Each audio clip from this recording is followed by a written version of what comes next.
Coaches Take on Work is a community of coaches sharing our perspectives on work today.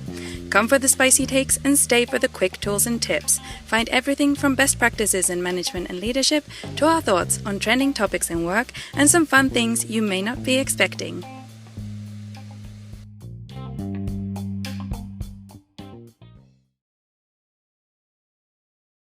I did a funny thing too. I was like, yeah, let's close down Slack notifications and whatnot. And I closed down Slack, left the Zoom, and then had no way to send you the new link. Like, and where is everyone? It's like, how do I message people? I closed to Slack. I have no way to communicate with the outside world. Like, can I use the chat in Zoom? Well, no, because that's not open yet. It was great. So on that note, we made it here. We arrive in the right place, which is always a good sign. Well, I'd love to kick us off today because today we have a lot in store for our listeners. Today, we're going to be discussing what I think is like one of the most powerful frameworks out there for leadership, situational leadership. So we'll dig into all the details, but at a really high level, it's one of the topics that we talk about the most often. It comes up in a ton of different ways with leaders and managers across the board because it's so dynamic and functional that we want to bring it to you all today. And really, we'll dig into it, but at the high level, it's just this idea that leaders can strategically align their actions to the situation and the needs of the team members. And so it really creates this opportunity to be agile in a way, but in a system that helps you kind of think through it. And that's the framework we'll dig into. But to highlight kind of who we're going to be talking with today, I have two of my co-hosts. So we have Chelsea Side and Anna Lati today, who are co-hosts of the show, but also experts in situational leadership. And so I'm excited to ask some hard questions, dig into some nuances, and ultimately get some great takeaways for you all today. So without further ado, Chelsea, why don't you jump in, give us a quick intro, tell us a little about yourself, and then Anna, and then we'll get started. Awesome. Yeah, thanks, Jaclyn. So as Jaclyn mentioned, I'm Chelsea Side. I am a coach. I've been professionally coaching for the past 5 years, focusing on managers and leaders, but I also do training and so facilitate workshops and training on situational leadership. And really, this is a topic that is so exciting to me because I think it's very powerful. Like Jaclyn mentioned, it gives you the ability to be agile as a manager. And a lot of times when managers are faced with people-to-people challenges and you're thinking like, what's the best next step for me to take? I want to take an action that is motivating, that gets the job done, that keeps my team engaged, all of those questions around how do I behave and what do I do to get the results I need and build a strong relationship and connection with my team. And this framework really gives you the tools to make those decisions. You can say, what action should I take in this situation? And it gives you at least an idea of the action you could take, and then you need to decide how to finesse and execute that action. But I just think it's a beautiful sort of plug and play when you're wondering what to do as a manager. Absolutely. Anna, tell us a little bit about yourself. Okay, so my name is Anna Lati, or Alati, like I would say in Finnish, and I'm the founding coach of my own company, Talent Squared. I help leaders and team members lean into their potential and strengths to exponentiate talent. And like Chelsea, I coach and I train. And like Chelsea, I too love this model and have used it a lot during the past several years in this coach trainer role, because it just is something that's very easily approachable. It's applicable. It's something that you can talk through with a client on a half an hour coaching call, and they can immediately have concrete takeaways from that and start applying it right away. And then they can, of course, like get more familiar with that model on their own time after that call. But it's something that you can essentially explain very briefly, and the person you are talking to will be able to get the gist and will be able to start applying it right away. So it is great in the simplicity, yet in the actionability of that model itself. So I'm excited to talk about this and have this on record to share with other people. Exactly. And that's kind of the foreshadowing, what you all can expect too. We're going to really dig into it, help train on it, tell it what is it and how to apply it so people can actually take it away and put some practice into place as well.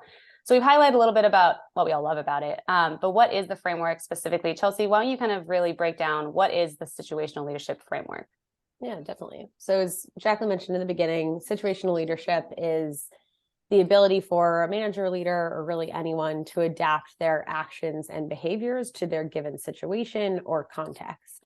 And so you're looking for a few factors in any context to determine which behavior should I take. The first is time. So how much time do you have in a given situation? And of course, as managers and leaders, sometimes we'll think about time and think, oh, I'm always strapped. I'm so busy. But I encourage you to think about this as a longer term investment as well. So some of the actions we're going to give you today take a lot more time than others, but have longer term impacts and longer term investment potential. Other actions, you're truly in an urgent scenario where you have to make a decision because you're on deadline, and we're going to give you actions for those too. So the first context variable is time. The second is looking at the team member. So what is the skill and the willingness of your team member to complete a task? So skill of your team member, I want you to consider, both their technical skill today, like where are they in their capacity to do the work, and also their potential and their competencies, like what are their behaviors and what is their potential that would aid them in being successful in this work, even if it's not something they've done in the past, it's not something they have direct experience with. And then willingness, that's a mix of motivation and buy-in, right? Motivation and engagement. What's the person's emotional willingness and connection to do the work, and willingness to complete the task as you'd like them to reach the results? And so those are the three factors: time, skill, and will. And then considering those three factors, you're going to take one of 4 actions as a manager or leader. You're either directing, and so you're more telling your team how to do the work. Directing can be seen as more authoritative and sort of top down. Directing could also just be instructive, giving them the information they need to do the work in the way that you're looking for them to do it. You could be selling. So in a selling situation, you are asking questions, getting buy-in, getting consensus, soliciting different ideas and opinions to build this sort of community-based, consensus-driven result. The next is supporting. So in a supporting engagement, you are coaching, training, practicing, working hand in hand, pairing with someone, having them shadow you, anything where you are working normally pretty one-to-one with the other individual to develop them, to help them gain the skill. They're already bought in and excited to do the work. They just need some help in training. And then lastly, that's delegating. That's your classic laissez-faire, passing off the work to the other individual because they're fully skilled, they're fully willing, and it's just time for you to let go and step back. Exactly. To kind of build on that, or maybe even go back to the basics a little bit here, Anna, tell us a little bit about the background. How does situational leadership come to be? What's the history? What makes this kind of an academic framework that people love? Very, very briefly about the history. It was these 2 dudes, Classic. Paul Hersey and Ken Blanchard, who in the very late 60s, like 69 or something, they first developed this theory, which was actually called, I think it was called life cycle theory of leadership. If I'm remembering that correctly, I need to check. Life cycle theory of leadership. That's right. For a management book they wrote at the time. They later on renamed it to situational leadership theory, and they both branched in different directions and both continued to develop that model. The model we see most frequently in a leadership context, in management training, in an HR context today. And if you Google search situational leadership, what you will see as the first search results is actually Ken Blanchard's model, which is, it's usually referred to just as situational leadership, but it's really called situational leadership 2 because it's like the secondary version of it. What has actually happened during the years is that they've just added a little bit more complexity to the model to take into account certain factors such as what they say readiness, and what they mean by that is what we refer to in our a little bit simplified model as willingness, or level of will and skill. So that's just briefly the history of it. I will mention very briefly also that we've simplified Ken Blanchard's model just a little bit to make it something that we can, like I mentioned in the very beginning, teach to someone in a very, very brief period of time so that they can actually begin applying it right away. So in the original model, in Ken Blanchard's model, you have this third dimension of readiness, which we've integrated into the model and just called it skill and will. So we have 2 axes instead of 3, which is what Blanchard has in his model. So just to make it a little bit more simple and easier to explain quickly. It doesn't change the actual implications of the model in any way, and the 4 styles of leadership are still the same. So you don't have to memorize 3 axes when trying to determine what action to take. No, I think we're good with the 2 axes. That's already enough to try and remember time, skill, will, and then the 4 types of leadership approach there. So yeah. Awesome. I'm glad you highlight that, because we do want this to feel like people can kind of have in their mind, they can start practicing it, but it doesn't have to be something where you have to have the paper in front of you and you're going through and making a matrix. So, which is exactly what you'll hear is kind of how we've simplified it. So let's walk through it. We're going to ask about kind of each specific category, quadrant, each one, but I want to just at a high level, Chelsea, walk us through how a leader might approach situational leadership. Yeah, so when you're thinking about situational leadership and what to do next, as I kind of outlined, the first thing you're going to do is really be reflective on your situation at hand, and also to be reflective and draw awareness to the actions you take as a manager or leader. So we're giving you these buckets, but you can carry any tone in any of these buckets. So you can be directive, as I mentioned, in an authoritative way and an instructive way. You can sell in an authoritative way. You could sell in a collaborative way, right? So any of these categories can carry a different tone, can carry a different intention, can carry a different value set. We'll have some examples and I can play with that for you as we move forward. But just start with being reflective and aware of yourself, of your intentions, of your goals, of the tone that you're trying to carry across, and making sure you're thoughtful, as I mentioned earlier, to that longer term strategy. So it's very easy to say I'm busy. I know everyone starts with I'm so busy, I'm so busy. I think that's BS. So drop that right now. I don't even want to talk about it. I want to know, what is the opportunity cost of you investing time in the situation at hand? Right? What is the value of you investing time in the situation at hand? Busy is not allowed in the vocabulary when we're discussing this topic. What's the true urgency and importance? What are your intentions and goals? What sort of values do you want to carry through? What style and do you want to perpetuate in any of these verbs we're asking you to take? And so all of those things, I think, can help you approach this and make it feel like you and feel like your style and meet your needs, rather than, the sort of bucket categories of who a leader might be in these situations.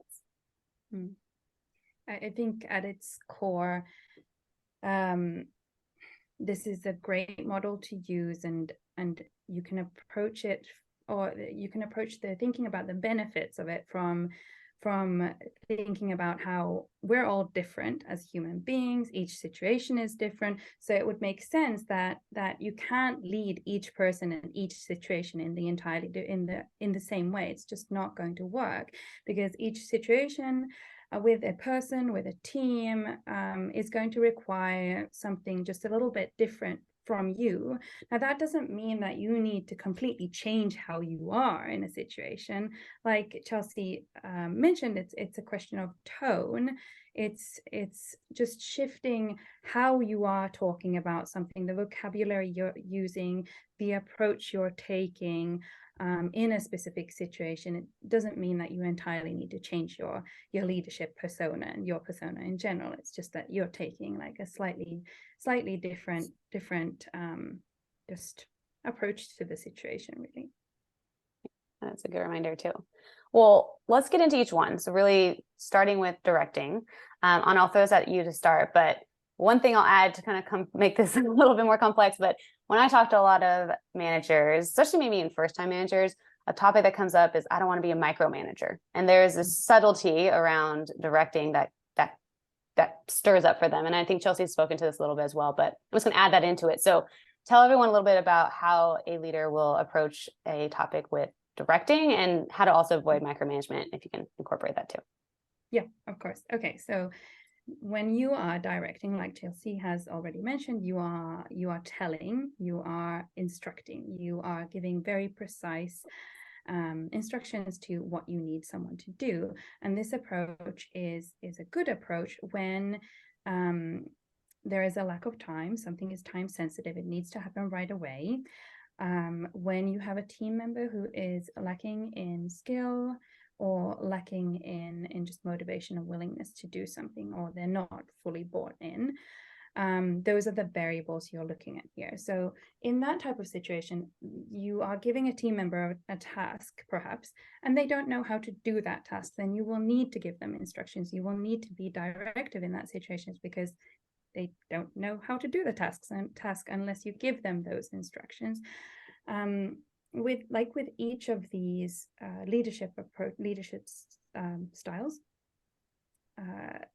you can apply this to an individual setting or to a group setting. So you can apply this directing approach to a group situation as well. For example, if you have a crisis going on and you need to take action very quickly and resolve the situation very quickly, you won't have time for a democratic, supportive approach where you are asking for input and waiting for buy-in and working towards a collaborative solution. There's just no time for that because the risks of spending too much time are just too great. So then in that type of situation as well, you will be wanting and needing to tell your team members exactly who is doing what, when they are doing it, and get the ball rolling on that as quickly as possible.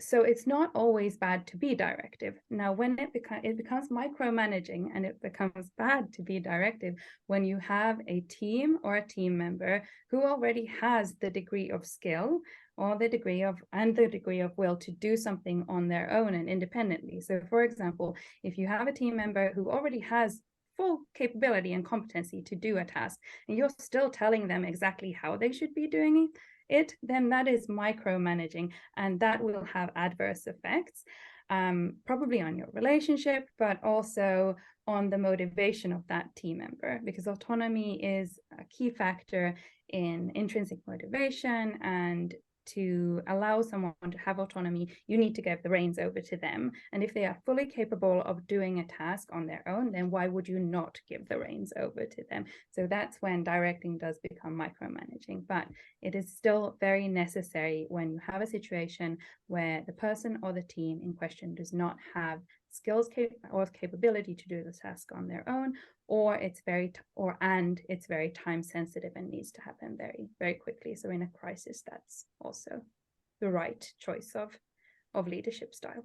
Yeah, I love that explanation, Anna. And to just add a quick example, so the two categories of when directing is positive that Anna was talking about earlier, one, the work is really simple and your team member just doesn't know what to do, right? If you can write down the instructions in a quick email or a quick chat message, it's probably a good opportunity for you to direct, right? Like, why are you going to do some, I don't know, approach it however you think is best? No, these are super simple instructions. Here's what they are.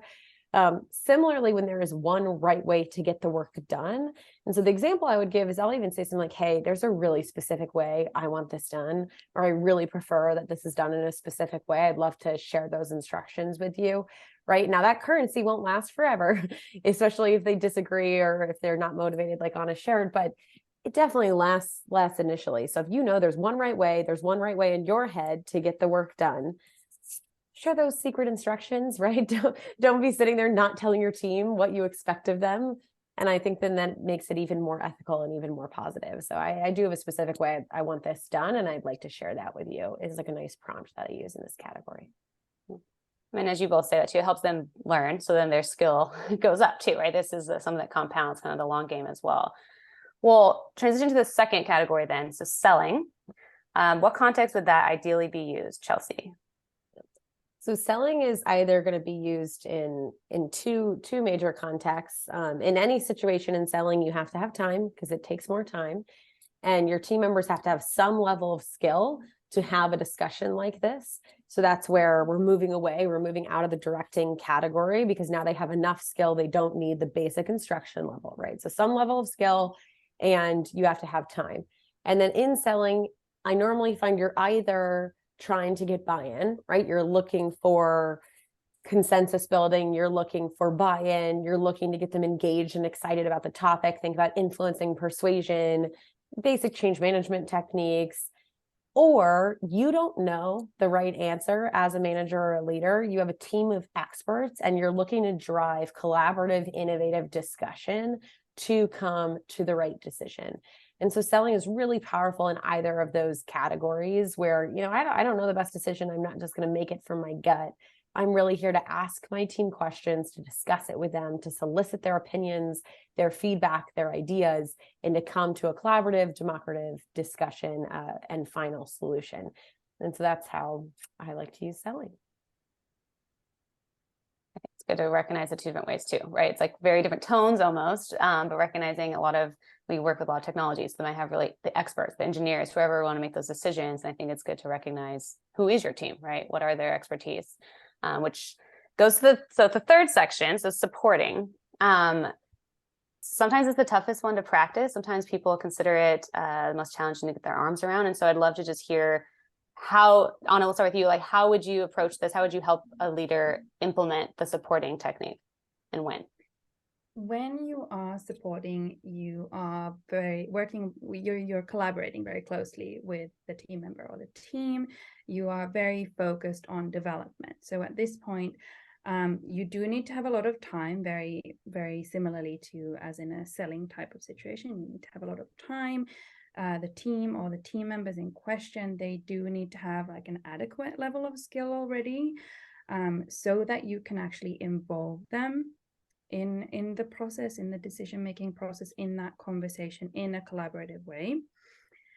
They also need to be highly motivated in this leadership approach, in this, so we haven't actually talked about this, I don't think yet, but so in the model for situational leadership, it's actually, they have drawn a picture of 4 quadrants. So we're moving between these 4 quadrants. So this is the 3rd quadrant we are in right now.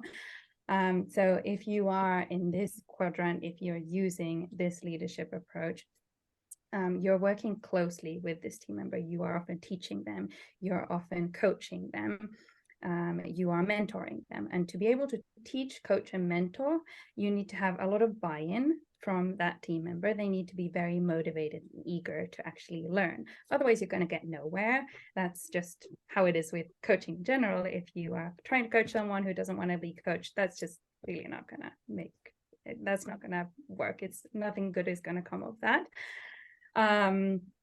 So when in the selling approach, selling quadrant, you are focused on building that buy-in. At this point, when you are in this supportive approach, when you're in this quadrant, you've already built that buy-in. They know why you're doing something, why it's important. And at this point, you are asking them how they would do things. You are asking them for input. You're testing their knowledge. You're testing their capabilities.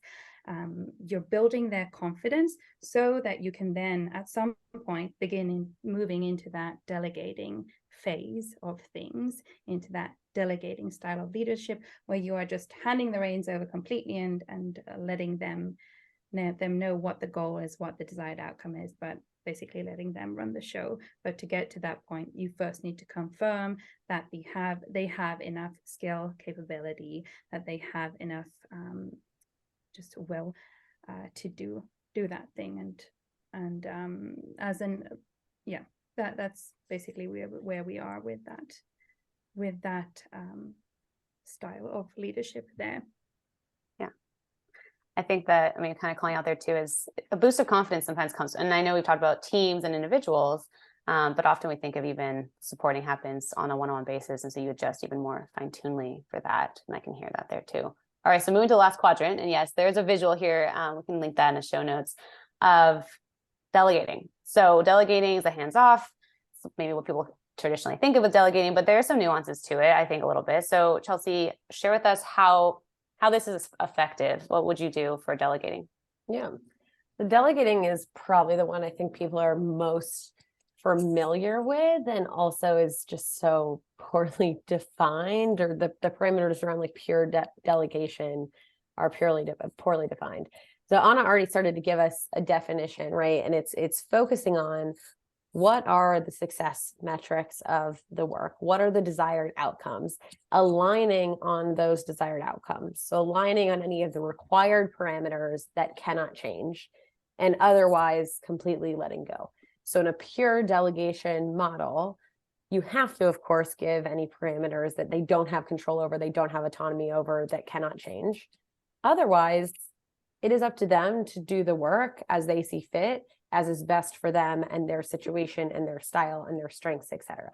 Now, those parameters will shift. And so that's where it starts to get confusing. And like, how much is delegating and how much is micromanaging and how much reporting do I need to do?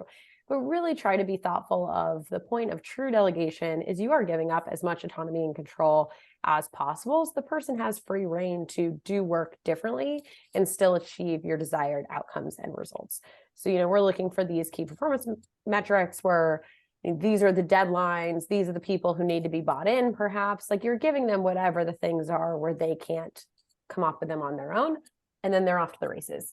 The extra thing I would add to delegation, which Anna started to allude to as well, because it's really hard not to, it's not an all-in-one scenario.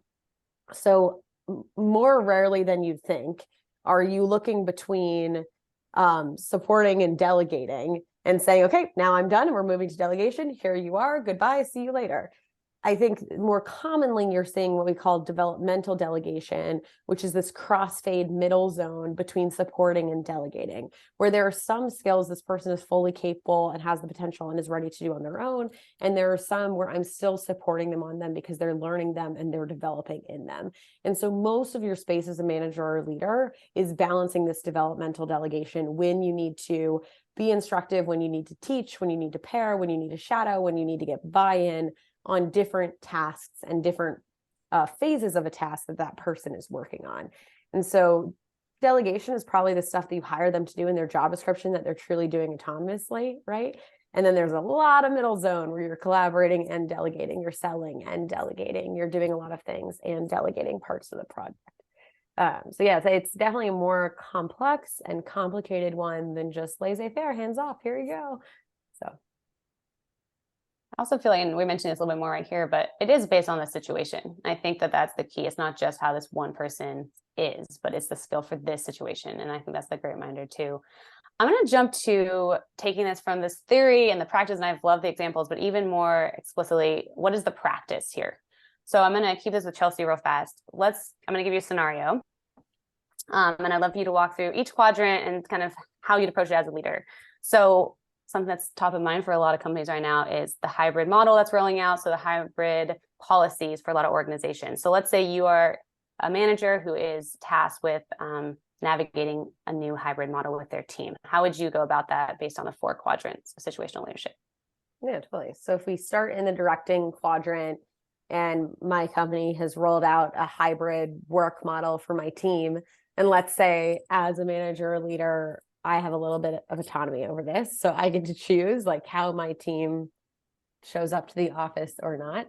In a directive category, I'm probably saying, okay, this is really important for the work we do. Actually, in office time is important. In-person collaboration time is important. So in a directive model, hey, y'all, we know for the work we do, it's important that we get some face time together. I'd like us all in the office Monday, Wednesday, and Friday so that we can have our big in-person meetings. And Tuesday and Thursday, you're welcome to come to the office, work from home, work for a coffee shop. That's up to you. But this is how we're going to do hybrid. Monday, Wednesday, Friday is in the office. Obviously, there's lots of scale amongst that. But as you can tell, I am instructing the main parameters of how I expect my team to work. I could also take a very different tone of starting Monday, November 2nd, and moving forward, then 4th, you will be expected to report in the office Monday, Wednesday, and Friday. Like that is a very different tone of the exact same thing from like, hey, y'all, here's what we need, but I'm still being directive. In one example, I'm being more authoritative. In one example, I'm being more instructive. If we move up to selling, I could say, as you all know, the company just released that we will be going from fully remote to a hybrid work scenario. Here's the instructions I've been given in terms of our capability to utilize the office, the type of desk space we'll have, the type of collaboration and meeting space we'll have. I want to talk as a group. What are our goals as a team? What do we try to accomplish? How is in-person work important to us? How should we prioritize in-person work? How is in-person work important to all of you? Like, how do you want to prioritize FaceTime versus remote? And so we get to actually collaborate, discuss as a team. I recognize that as a leader, I don't have the right answers here. And I want to use my team members' expertise on this topic to determine the best hybrid work model for our group. And I also recognize as a leader that I need them bought in on the change. So I'm getting them in on the decision-making process. Now we go over to our third quadrant, that's supporting. And that could mean I'm working with people who are new to hybrid work. Maybe we're rocky in their remote work category and they need help. I happen to be an expert at hybrid work, or I happen to be really good at this, and I really know how to optimize my space. And so I'm sitting down with them and I'm talking about the equipment that I think they'll need for their at-home model. I'm helping them by purchasing that for them. I'm talking about good habits and behaviors when they're working at home, good habits and behaviors when they're working in the office, you know, how they should think about commuting, again, because it's been 2 years since they were commuting into the workplace. So I really am instructing and teaching and how they apply and adapt to the hybrid work model. More than anything, I'm helping them build that skill set. And then in delegating, hey, as you all know, we're moving to hybrid work. You know, some meetings are best for in person and some meetings are best for virtual. I'm going to leave that up to you to make the choice between your peers and the stakeholders and the people you're working with, and apply hybrid work however works best for you. Thanks for walking through that. That's really helpful. Anna, do you have anything to add to that? No, those were really great examples there, and really illustrated like the differences between how you approach the situation that you are considering, the time available, and then the skill of the team members involved. And the tone there too. Well, with this concept, how do we measure success on it with putting into practice 4 quadrants? Like, it could start to feel complex. So I'm just curious, how would you help, especially a new person trying to implement this, measure success? What should they be looking for to know if this is going well, for them to make adjustments, honestly? I think you start with defining your goals. So what do you actually want to accomplish? And you use that goal to then try and measure success. So if your goal is to help a team member develop in a specific set of skills, in a specific competency, you outline that level of competency you want them to get to, and then you start working with them and you start applying the leadership approach of your choice that fits the variables. And then you will start to see or trying to measure how you are progressing. You can check in, you know, weekly, monthly, kind of depending on what the situation is, whether it's something more long-term or whether it's some form of skill or competency they should be able to pick up quite quickly. So it's really goal dependent is what I'm trying to say here, and depends on the situation you have ahead of you. Start with the end in mind. I think that's always a good reminder in most things. And so then track it, right? Well, with this in mind, I'd love both of you to share one takeaway. What do you want our listeners to take away as we wrap up, so they can walk away and try to practice this? Chelsea, let's start with you. What's one takeaway? They start with reflection in hopes to increase your awareness, both of, as Anna was just saying, your goals as a manager or leader. What are you trying to accomplish? What's your intention? What's your tone? What's your style and values behind how you lead? Because you can carry that intention and tone in any of these actions. And then also draw awareness to the actions that you're already taking.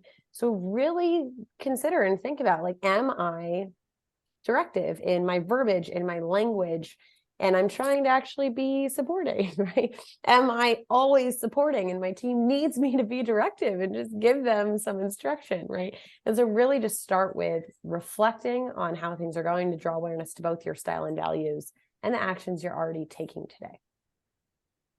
Anna, what would be your takeaway? I think Chelsea's was really good. And I would sort of maybe build on that or expand on that a little bit to say, even on like a more detailed level, you could just look at your team members, like who's on your team, how do you wish for each of them to develop, how do each of them want to develop, and think about your plan for each of them, and then consider the time you have available and your priorities, where your time spent adds the most value, and just kick off from there and start maybe with one person and see how that goes if you're a little bit insecure about starting to try this out. Because I think the biggest takeaway really is to just dive in and start testing it out. And you can start with one team member, or you can start with the whole team. It's up to you, but start trying it right away. You can keep practicing, so why not start trying, right?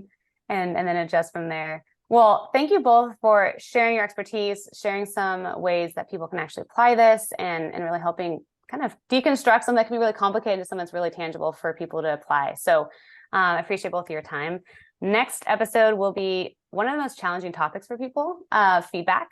So stay with us for our next episode. Chelsea and I actually will be exploring how to deliver feedback effectively and giving a helpful formula that kind of gives you that boost of confidence to navigate a whole bunch of different types of topics. So join us next time for Coach's Take on Work. See you then.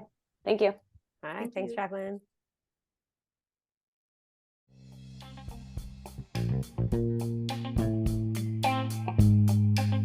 If you enjoyed this episode, subscribe to Coach's Take on Work through your favorite streaming service so you don't miss a future episode. We are Coach's Take on Work. And for this episode's hot take, Very, very briefly about the history. It was these two dudes.